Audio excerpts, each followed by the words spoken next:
আমার অনেক কষ্ট হইতেছে আমার ভবিষ্যৎ বউর জন্য। বেচারি স্বপ্ন দেখতেছে রাজকুমারের। পাইবো আমার।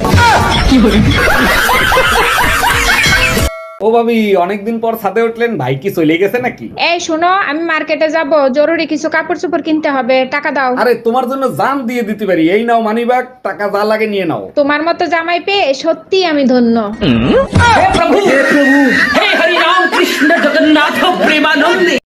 এই কি হয়েছে তোমার, মন খারাপ কেন? ডাক্তার বলছে আমি আর বেশি দিন বাঁচবো না। বলো কি, তোমাকে ছাড়া তো আমিও বাঁচবো না। আমি তো অসুস্থ, তাই মারা যাব। তুমি কেন মরবা? এত খুশি মনে হয় আমি সহ্য করতে পারবো না। টেনশন করো না, মরার পর তোমার ঘাড় আমিই মটকাবো।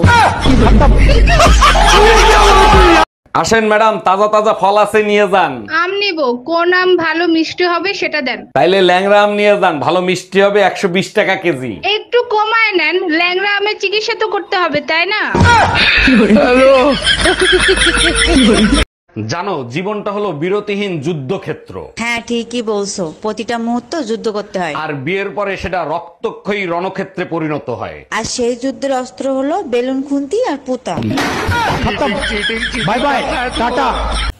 এই, আমি একটু বাইরে যাচ্ছি, তুমি একটু দরজাটা বন্ধ করে দিও। জানো, তুমি বাইরে গেলে না আমার ভীষণ ভয় করে। মা, ভয় কেন করে? আমি তো এক্ষুনি আসবো। আরে বাবা, ওটাই তো আমার ভয়।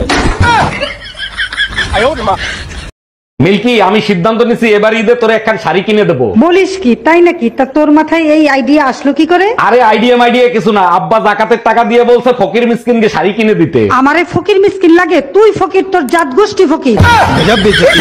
এবার ঈদে একটা সুতাও কিনে দিলাম না। দেখো, এবার হাতে একদম সময় পাই নেই, পরের ঈদে কিনে দেই। শুধু এক জোড়া জুতা কিনে দিতে পারবা? শুধু জুতো কিনে দিলেই হবে? হ্যাঁ হবে। কোন কোম্পানির জুতো কিনে দেবো? যে কোম্পানির জুতো শক্ত।